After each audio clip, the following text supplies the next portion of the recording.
Vakarėliai, alkoholis, tėvų skyrybos. Oh my god. Visiškai užmiršau, kad rytoj man į mokyklą. Tai jam nosį sulaužyčiau. Tuo metu galvoj tuščia.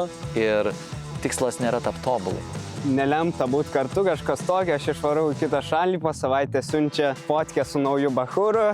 Mes galim tiesiog bandyti išjausti pagarbą. Tiesiog beleka šneka, nežinau, tiesiog stovi, į mane žiūri ir šneka visiškas nesąmonės.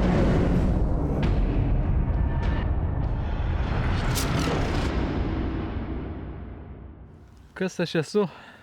O, čia toks jau egzistencinis klausimas, galim šią dieną apie tai ir kalbėti. Ką aš pasakysiu, labai įdomu, kad mes turim 2 žmonės. Mes esame tokie labiau kaip palydovai. Šiandien taip yra. Ir yra 2 svečiai, kaip 2 vedliai, bet 2 visiškai skirtingi žmonės, absoliučiai.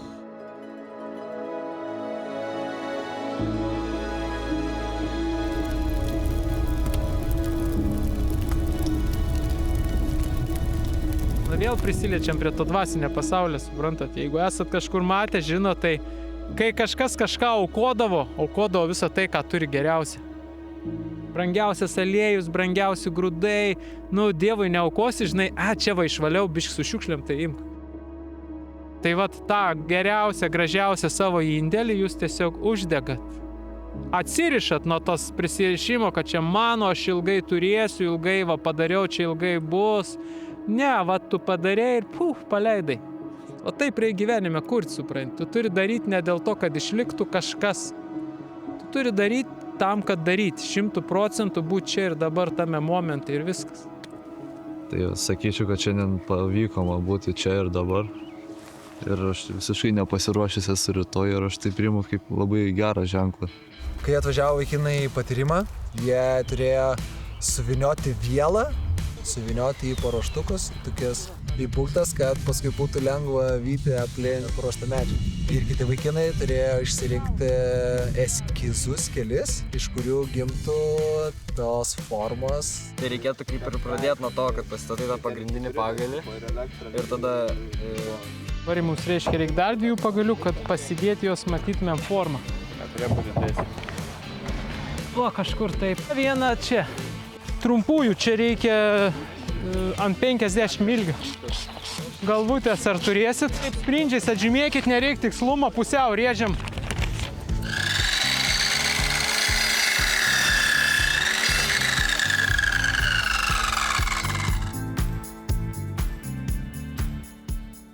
Didžiausias mano gyvenime chaosas buvo ties 14-16 metų. Man atrodo, tiek, kiek jum dabar yra. Nes vakarėliai, alkoholis, toks pasimetimas, tėvų skyrybos ir taip toliau. Ir kelias į išsilaisvinimą, į geresnis aš buvo labai duobėtas. Nesigailiu nieko, bet jeigu galėčiau grįžti į tą laikmetį, tai jeigu būtų toksai vedlys, kuris buvo treneris, kuris žuvo netikėtom aplinkybėm, tai tikrai kažkaip klausyčiau ir... Žinai, kas esmė gyvenime yra vis dėlto charakteris ir pats tu. Čia, žinai, vienos tiesos nėra, bet aš, gyvenime dar pasirinkau tokį kelią. Aš stengiausi padaryti gyvenime viską pats. Galiu pasakyti, mes kalbėjom apie mano santykius su merginam, kurie dabar tai jie yra nuliniai, nes aš nieko nedarau. Nėra, kad labai man ten gerai, blogai sekdavo, aš ir įsivažinsiu, nes tiesiog būdavo kaip ir atstumiamas, būdavo pasakoma, kad kaip ir judu per greitai, dar kažkas. Ir tada, pavyzdžiui, vienas pavyzdys, kad nelemta būti kartu kažkas tokio, aš išvarau į kitą šalį, po savaitę siunčia fotkę su nauju bachūru. Ir ką? Bet vienas toks esminis klausimas mano buvo, kokius žingsnius susidėlioti, ką daryti išsikrauščius iš tėvų. Jis man patarė plėsti akiratį. Neturėti išankstinių nuostatų.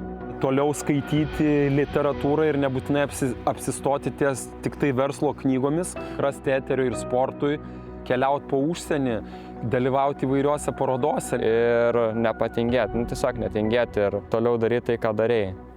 Kai kalbėjo, jis ir sakė, žinai, nėra vienos tiesos. Pats faktas to ieškojimo, pats faktas, kad žmogus ieško. kad jam kažkas yra įdomu. Jisai yra pasiryžęs augti. Kažkam, žinai, ir gaunasi, kad reikia to tokio labiau dvasinio.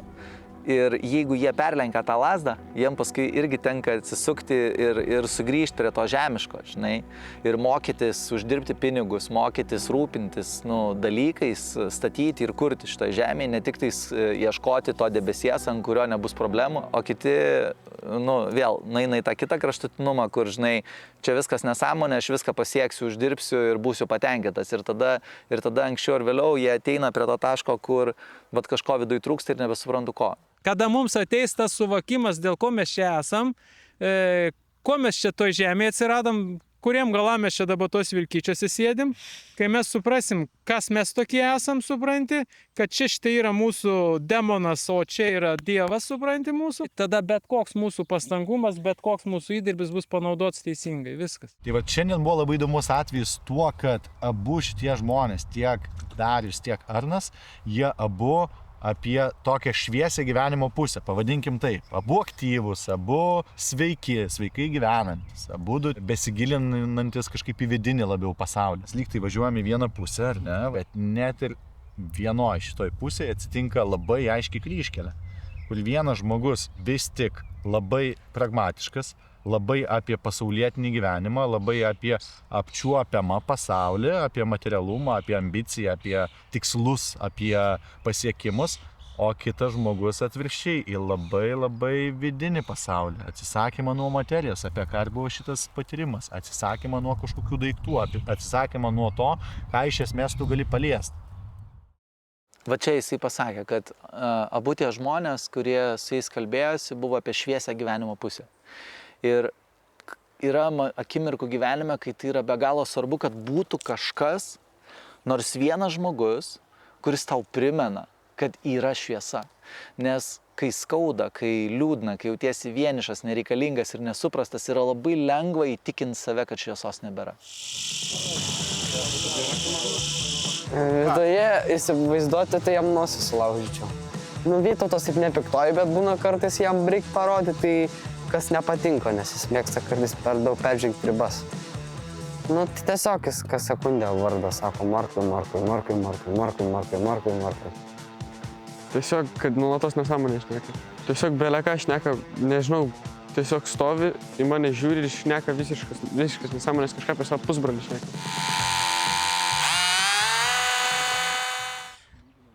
Pavyzdžiui, kai vinį kalų duodu kitam palaikyti. Tada va toks bendrystės, draugiškumo klausimas.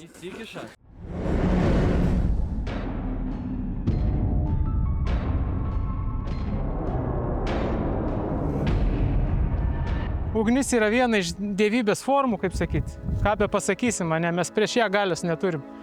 Jinai mumis gali sunaikinti, gali mumis ir sukurti. Tai ką mes galim padaryti, mes galim tiesiog bandyti išjausti pagarbą ir bandyti išjausti tą atsidavimą, aukojimą šitai stichijai. Ką jai reiktų pasakyti, kokia kalba ir kokiais žodžiais, aš asmeniškai to nežinau ir manęs nieks dar neįtikino. Obuolių sultis, taip, čia senas. Bandom.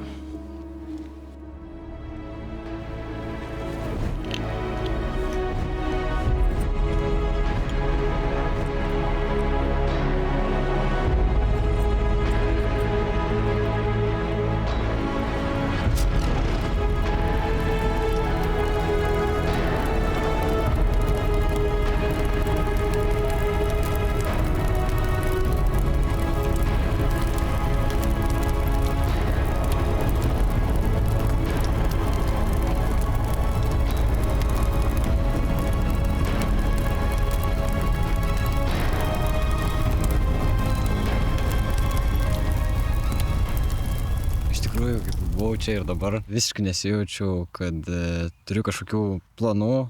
Vis tiek yra rytoj mokyklai ir taip nesinorėtų šitas savaitgalis, kad baigtųsi.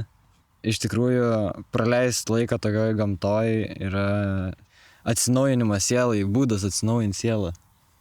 Tiesiog smagu ir linksmai leidosi laikas konstruojant kažką. Nesitikėjau, kad taip pakankamai greitai laikas praeis čia.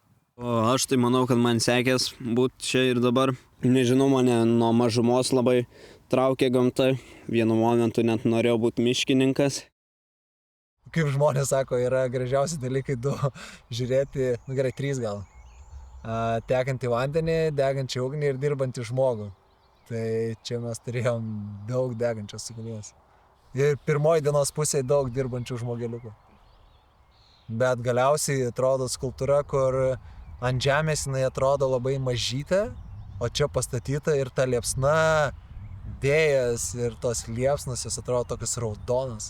Paaugliai dabar skuba tą civilizuotą pasaulį, kur ta prasme visiškai iliuzija, bet visa laimė, va dabar, kai tau yra 30 plus metų, va tai va dabar, va tai...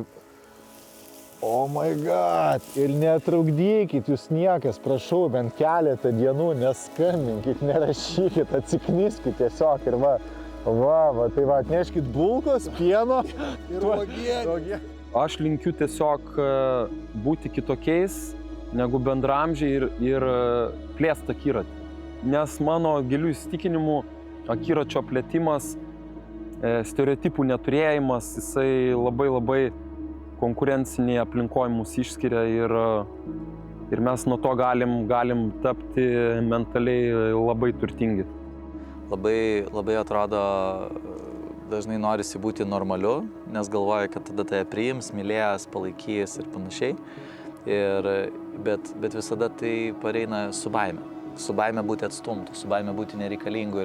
Ir jeigu tos baimės nesusitinki, neišdrįsti ją pasižiūrėti, į tą baimę nepatikti, į tą baimę, žinai, būti kritikuojam, tai net jeigu bandai būti kitoks, baimė nedingo. Ir tada tas buvimas kitokiu bus tiesiog maištas. Darysi nesąmonės tam, kad daryti nesąmonės. Man neįdomu, šitos figūros, neįdomu tai, ką jie čia daro. Šiandien jaučiuosi labai laimingas, padirbėjęs prie, galim sakyti, statinio. Labai man patiko. Nesu panašių daręs tokių dalykų. Bent jau tokio dydžio. Visiškai užmiršau, kad rytoj man į mokyklą, rytoj man testą, rytoj man piešinį.